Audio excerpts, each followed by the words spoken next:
Hello friends, જય શ્રી કૃષ્ણ. સ્વાગત છે તમારું માય કિચન ગુજરાતીમાં. આજે આપણે બનાવીશું મેથી મસાલા પૂરી, જે ગુજરાતમાં દોથાપુરી તરીકે ઓળખાય છે અને રાજસ્થાનમાં મેથી મઠરી તરીકે ઓળખાય છે, જેને તમે ચા સાથે, બાળકોને લંચ બોક્સમાં કે ટ્રાવેલમાં પણ લઈ જઈ શકો છો. આ પૂરી બનાવવામાં વણવાની ઝંઝટ જ નથી અને જે એકદમ ઓછા ટાઈમમાં ફટાફટ બની જાય છે. અને આ પૂરી એવી બનશે કે બિલકુલ તેલ જ નહીં રહે. આ મેથી મસાલા પૂરી ખાશો તો બિસ્કિટ અને ટોસ્ટને ભૂલી જશો. જો તમે આ બધી જ ટિપ્સ અને ટ્રીક ફોલો કરશો તો કંદોઈની દુકાને મળે એવી જ સોફ્ટ અને ક્રિસ્પી મેથી મઠરી બનશે. તો ચલો બનાવવાની શરૂઆત કરીએ.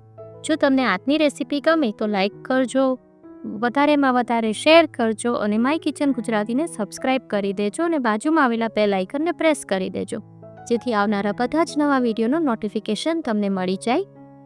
મેથી મઠરી પૂરી બનાવવા માટે આપણે 500 ગ્રામ મેંદો લેશું. મેંદાને આપણે ચાળીને લઈ લેશું.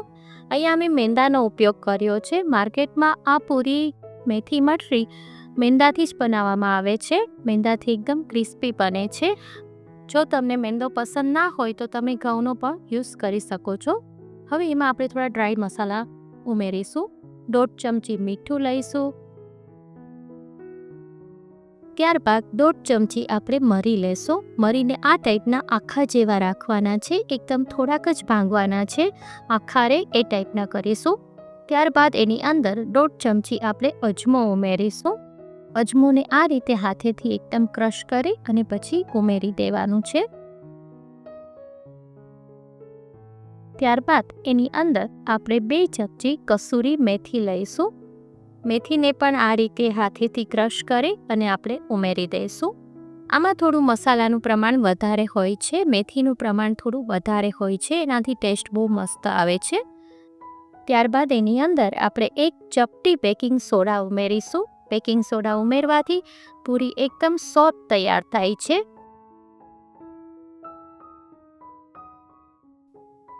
હવે આ બધા જ ડ્રાય મસાલા છે એને બરાબર આપણે મિક્સ કરી લેવાના છે.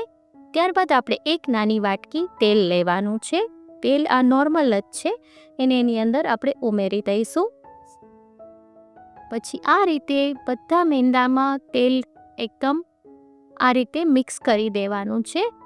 જો આ રીતે મિક્સ કરી દેવાનું, પછી 2 હાથ લઈ અને આ રીતે એને બરાબર બધા મેંદાના એક એક કણમાં આવી જાય એ રીતે મિક્સ કરી દેવાનું છે. અને પછી તમારે જોઈ લેવાનું, આ રીતે મુઠ્ઠી વાળી અને જોઈ લેવાનું કે મુઠ્ઠી વળાય એવું મોણ થયું છે. આ ટાઈપનું આપણે જોઈએ છે. અને આ ટાઈમે જો આટલું બાઇન્ડિંગ ના આવે, મુઠ્ઠી વળે એવું ના થાય તો તમારે થોડું તેલ ઉમેરી દેવાનું છે. પણ આ 500 ગ્રામ લોટ માટે આ બરાબર છે. હવે આપણે એ જ વાટકીના માપથી પાણી લઈશું. અત્યારે મેં પહેલાં 1 વાટકી પાણી લીધું છે.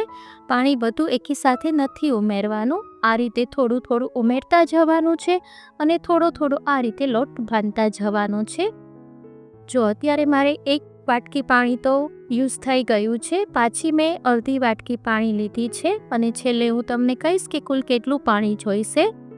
જો આ રીતે એકદમ કઠણ લોટ બાંધવાનો છે, સરસ કઠણ હશે અને આ રીતે બરાબર મિક્સ કરી લેવાનો છે. જો આ ટાઈપનો આપણે ડો જોઈએ છે. હવે એની અંદર 1 ચમચી આપણે તેલ લઈ અને એને થોડું કૂણવી લેશું. ખાલી 1-2 મિનિટ માટે આ રીતે તેલથી સરસ મસળી લેવાનું છે.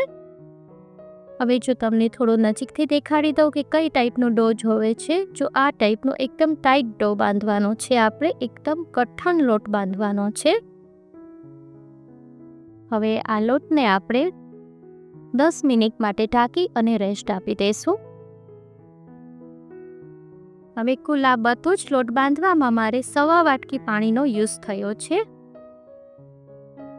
500 ગ્રામ મેંદાની સામે 1.25 વાટકી પાણીનો યુઝ થયો છે.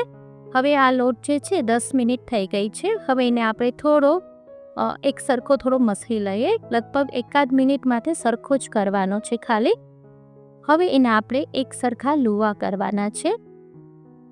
જો આ રીતે હાથેથી થોડું મસળતું જવાનું અને લુવા કરી લેવાના છે. અને બહુ મસળવાનો નથી, આમાં બહુ મહેનત જ નથી. જો આ ટાઈપના બધા જ લુવા આપણે કરી લઈશું. હવે જો કદાચ લુવા થઈ ગયા છે, હવે એને આપણે વણવાની તો નથી જ, પણ એને આ રીતે જો હાથેથી પહેલાં પ્રેસ કરી દેવાનું અને પછી આ રીતે બે અંગૂઠાના મદદથી આપણે એને મોટી કરતી જવાની છે પૂરીને. અને આ પૂરી એકદમ નાની જ હોય છે અને આટલી જાડી રાખવાની છે, અને પતલી નથી કરવાની, આટલી એની થિકનેસ જોઈએ છે આપણે. પછી એને આપણે એક કાંટા ચમચીથી એમાં હોલ કરી લઈશું, એટલે પૂરી બિલકુલ ફૂલશે નહીં, સરસ ક્રિસ્પી અને મસ્ત બનશે. જો આ ટાઈપ આપણે તૈયાર કરવાની છે. આ પૂરી છે એ અનઇવન શેપમાં હોય છે અને એકદમ નાની બનાવવાની હોય છે. હજી તમને એક દેખાડી દઉં. જો આ રીતે પ્રેસ કરી અને બે અંગૂઠાના મદદથી પૂરીને મોટી કરતી જવાની છે. જો આ ટાઈપની પતલી થીક રાખવાની છે. જો આ બધી ટિપ્સ તમે ફોલો કરશો તો પરફેક્ટ જ તમારી પૂરી બનશે. જો આ રીતે આપણે બધી જ પૂરી તૈયાર કરી લઈશું. હવે હું પૂરી કરું છું ત્યાં સાઈડ પર મેં તેલ ગરમ કરવા રાખી દીધું છે. જો આપણે બધી જ પૂરી આ ટાઈપની તૈયાર કરી લેવાની છે. હવે મીડિયમ ટેમ્પરેચર ઉપર આપણે તેલને ગરમ કરવાનું છે અને મીડિયમ ફ્લેમ પર આપણે એને તળવાની છે. એકી સાથે આમાં ઘણી પૂરી તળાઈ જશે. જો આ રીતે મીડિયમ ફ્લેમ રાખી અને બધી પૂરી આપણે ઉમેરી દેવાની છે. એકી સાથે 8 થી 10 પૂરી આવી જાય છે. હવે પહેલાં આપણે જારો નથી લેવાનો. આમાં પહેલાં થોડી આ ટાઈપની ઉપર આવવા લાગે એટલે તમારે કોઈ પણ ચમચીની મદદથી એને થોડી હલાવી લેવાની છે આ રીતે, અને એને જુદી કરી લેવાની છે. આમાં તમે તળવામાં બિલકુલ ફૂલ ફ્લેમ ના રાખતા, મીડિયમ ફ્લેમ પર જ કરજો, એટલે સરસ ક્રિસ્પી થશે. હવે આ ટાઈપ થોડી ઉપર આવવા લાગે પછી એને આપણે આ રીતે પલટાવી દેવાની છે. જો આ રીતે પલટાવતા જવાની એટલે તરત જ તળાઈ જાય છે. હવે એને બીજી સાઈડ પણ આપણે જો આ રીતે ફ્લોટ થવા લાગે પૂરી એટલે આપણે બીજી સાઈડ પણ પલટાવી લેવાની છે. એ રીતે બંને સાઈડ આપણે તળી લેવાની છે. આ પૂરી તળવામાં ઉતાવળ બિલકુલ ના કરતા અને મીડિયમ ફ્લેમ પર જ તળજો, એટલે એકદમ સરસ ગોલ્ડન થઈ જશે. જો આ ટાઈપની ગોલ્ડન થઈ જાય, પૂરી ઉપર આવવા લાગે એટલે આપણી પૂરી તૈયાર થઈ ગઈ છે.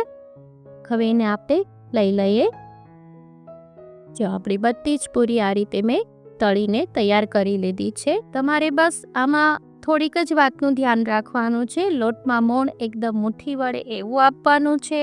લોટ એકદમ કડક બાંધવાનો છે અને મીડિયમ ફ્લેમ પર તળવાની છે, અને તેલનું ટેમ્પરેચર પણ મીડિયમ સુધી ગરમ કરવાનું છે આપણે, અને ગોલ્ડન થાય ત્યાં સુધી તળવાનું છે. હવે એને આપણે કટ કરીને પણ જોઈ લઈએ. જો કેટલી સોફ્ટ બની છે ને, બિલકુલ તેલ પણ નથી રહેતું.